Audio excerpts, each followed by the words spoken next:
বড়ি তো আমরা অনেকভাবেই খেয়ে থাকি, কিন্তু এইভাবে বড়ি ভাপা খেলে বারবার খেতে ইচ্ছে করবে। প্রথমে কিছুটা বড়ি কড়াইতে তেল গরম করে ভেজে নেব, একটু লাল করে ভেজে উঠিয়ে নেব। একটা মিক্সিং জারে 2 চামচ পোস্ত, সর্ষে নিয়ে একটু গুঁড়ো করে নেব। কিছুটা নারকেল দিয়ে একটা পেস্ট তৈরি করব।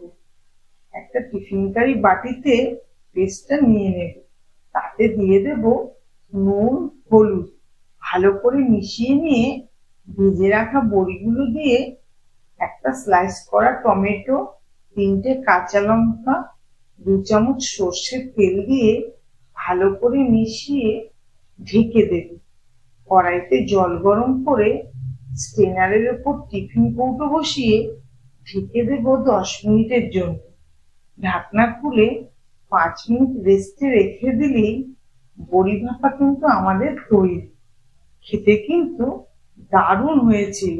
একবার হলেও তোমরা এটা বাড়িতে ট্রাই করো।